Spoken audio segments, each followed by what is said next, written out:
Another nail in my coffin! Hey everybody, it's me, your friendly neighborhood Uncle Pete, and this is my series, Nails in a Coffin, where we learn that with great kills, there must also come great nails. Welcome back to my channel, or welcome to my channel. If you are new here, you can read what Nails in a Coffin is all about in the section down below, since these videos really aren't film reviews, rather a breakdown of the kills and evaluate how well the victim responded to their attack. This week, I'm covering a fun cult classic from 1986, Chopping Mall, directed by Jim Wynorski. If you haven't seen this movie, first off, what are you doing? You need to go out and watch this cult classic from the 80s. It's wonderful. It stars two Scream Queen legends, Barbara Crampton and Kelly Maroney. It's about a group of teenagers who decide to party in a furniture store located in a shopping mall. Little do they know that the mall's security system, which includes armed autonomous robots, malfunction and they start to hunt them down. So these killbots are going to kill some teenagers, as you'll see. So we got some nailing to do, so grab something to eat from the food court, sit back, relax, and let's let the nailing begin. The first death occurs just about 9 minutes into the film. Technician Marty is working late one night, and our three killbots are deactivated, sitting right behind him. A bolt of lightning hits a transformer on the roof, and this travels to the security room with the killbots. Alarms go off, and Marty is flipping a bunch of switches till the alarm silences. Little does he know that bolt of electricity from the lightning bolt brought these bullets to life. Marty thinks this is a good time to look at a nudie mag, so meanwhile, the killbots do activate, they're alive, and one of them uses his mechanical arm to rip through the magazine right into Marty's throat, killing him. An early set of nails for a chopping mall, and technician Marty earned himself 2 nails in a coffin. He really did nothing foolish that aided in his death. There is no way he would know that the electrical surge would bring these bots online and give them a bloodlust. Now, it was weird for him to look at a nudie mag while at work, but that wouldn't cause anything to be in any form of danger. So, yeah, he was in the wrong place at the wrong time here. He never really had a chance to do anything. Nothing foolish. So, down the middle, 2 nails in the coffin. A short while later, technician Nestler must be on a break from his new satellite dish in TerraVision, and it's the security office. He was supposed to relieve Marty, but Marty's not there. Unaware of any danger, Nestler takes a seat, puts his feet up, and continues to read his book. Behind him, the killbots do activate. Nestler checks behind him because he thinks he hears something, but there's nothing there that concerns him. Nothing's moving, so he goes back to reading his book. What he doesn't know is a compartment slides open on the killbot. Something shoots out of the killbot, hits Nestler in the back of the neck with a little taser claw, and this does kill the technician. Just like his technician buddy, I'm going to give Nestler 2 nails in a coffin. He did nothing foolish here. He checked behind him when he heard something, but nothing was there out of the ordinary, and I didn't see anything that would cause him some concern. And he was killed from behind, never saw it coming, another wrong place, wrong time death, and I always give those 2 nails in a coffin. This film is a Corman production, and when you have a Corman production, there's a good chance you're going to get some dick. Miller, he is our next victim. So, Walter, a janitor working at the mall, is currently mopping up a mess on the floor, and one of the killbots roll up behind him. It knocks over a mop bucket, which rightfully pisses him off, and it asks for his ID badge, which must be scanned by the robot. He holds up his badge, but the killbot doesn't like his attitude, I guess, and he uses its taser to electrocute and kill our pal, Dick Miller. Walter is also going to get 2 nails in a coffin. This is another one where the victim really didn't make any stupid decisions. He knew of the bots, but they weren't supposed to have the urge to kill or have kill capabilities. Granted, the killbot did tell him not to make any sudden movements, and Walter did gesture with the mop, but it was nothing blatant where he would think that the bot would try and seriously injure him or kill him. It was a mop handle, so yeah, he was just a victim of an evil sentient killbot with no chance to really do anything, so 2 nails in the coffin. Our next victim is Mike. He just finished making friends with his girlfriend Leslie, and she wants some smokes. So he goes to buy some from the vending machine out in the mall. And yes, kids, that used to be a thing. You used to be able to buy cigarettes in vending machines. So while Mike is checking his hair in a reflection of the cigarette machine, a killbot shows up and challenges him to show his ID badge, which they have to do. He shows the badge, but the killbot doesn't recognize it, and it closes in on Mike. Mike tries to get away, but he's cornered in the area, and the doors are locked. The killbot shoots him in the back with a tranquilizer dart. Mike falls to the floor, and then while he's out, the killbot uses its little grabby claw hand to tear Mike's throat out. Mike was kind of a douche, and he chewed gum in a really obnoxious way, like, yeah, but that really didn't have much of an effect on his nail rating, which is 2 nails in a coffin. When he saw potential danger with the killbot closing in, he did try and get the duck out of Fudge, but the doors were locked and he was hit with the trank. But then it was too late for him to really do anything, and these bots weren't designed to kill, but they Johnny Fived alive and have a thirst to kill. Mike would have no clue, but he did pretty okay here, and I think he earned himself at least a good solid 2 nails in the coffin. When Mike doesn't return, this causes Leslie to go looking for him, and it's a prolonged shot of her butt as she goes to find her boyfriend. She finds a vending machine but doesn't see Mike's body. She walks towards the doors and then trips on his legs. She bends down thinking he just fell asleep, but when she checks on him, she sees that his throat was actually ripped out. Leslie screams in terror right as the killbot bursts through the doors, making a beeline for the young woman. She wastes no time and runs away for the bot, and when it starts to shoot lasers at her, she's hit in the back a few times while she's kind of running away. Her friends hear her screams and they go see what's going on. She stops running, turns to scream at the killbot, who fires one more laser, hitting her in the head, exploding it. This is a bad one. I can't believe I'm going to have to do this again. It's been a while, but I got to give her 0 nails in a coffin. You're stupid! I'm stupid! I'm stupid! For a few reasons. A, she really didn't run. She just kind of like trotted and jogged.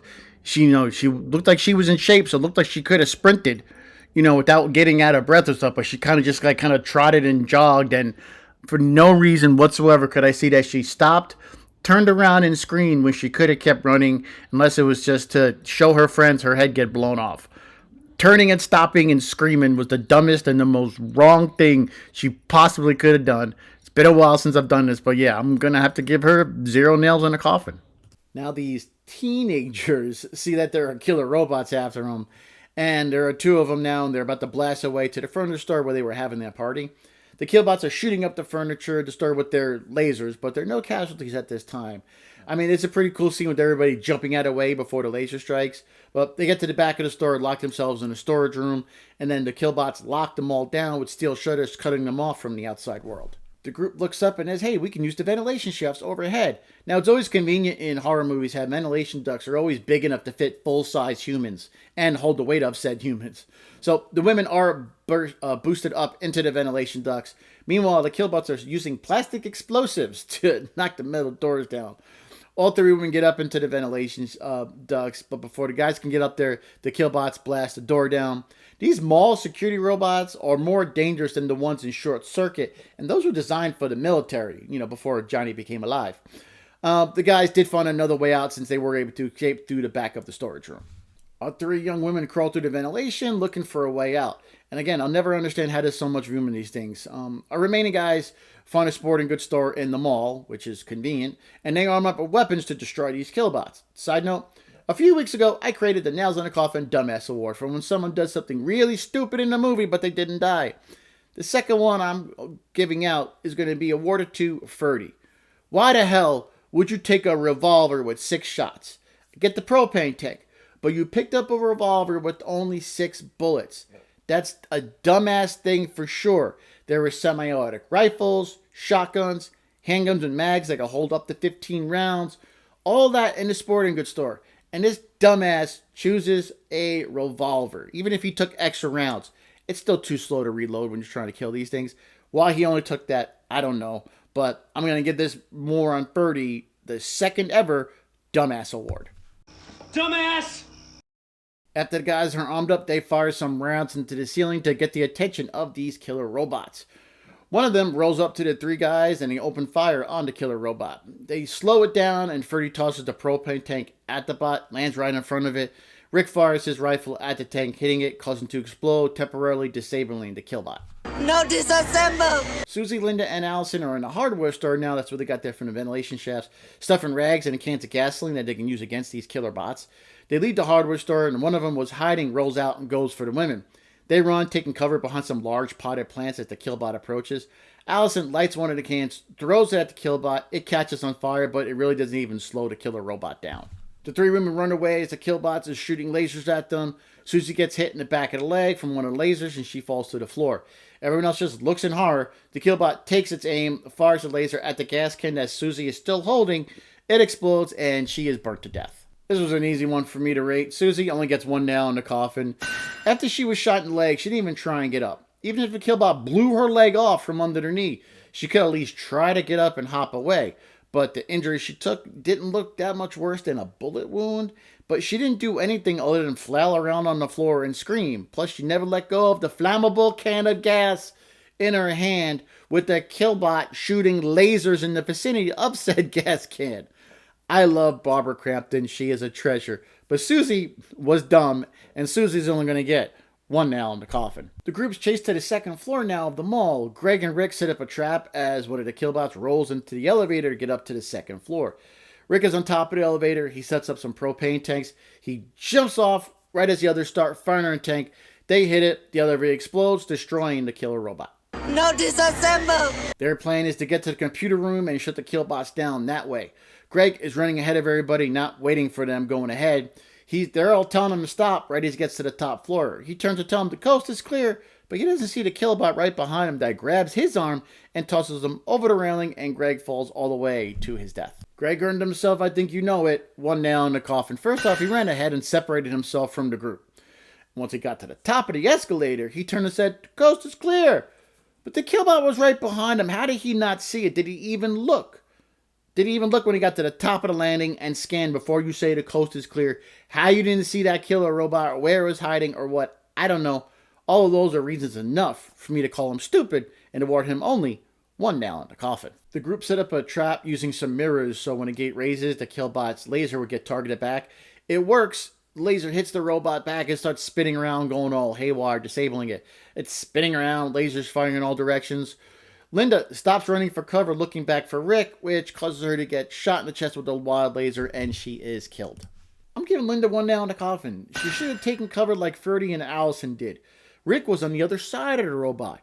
What the hell did Linda think she was going to do? All she succeeded in was making herself a standing open target.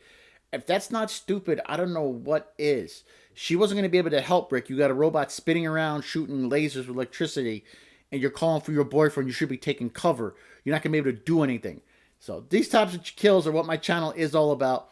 The stupid decisions like this one, and this is a textbook one nail in the coffin death. Upon seeing Linda die, Rick jumps in a mall cart and rams the killbot while firing his weapon, which just results in Rick being electrocuted to death. Well, not since I covered Halloween kills am I going to have to get out another rating like this one, but this was another zero nail in the coffin kill. I couldn't justify giving him any nails. You're stupid! I'm stupid! I'm stupid! I don't know what the hell he tried to do by jumping on that mall cart and trying to ram it at going 1 mile an hour. You had the gun. You never used those little sights on it to try and fire at the bot. You didn't even have to run up into it. I don't know what your plan was, unless it was to unalive yourself. That's the only thing you succeeded in doing there, dumbass. But yeah, moron. So it's kind of surprising that 2 in a row in this film I got to give 0 nails in a coffin, but I really have no other option.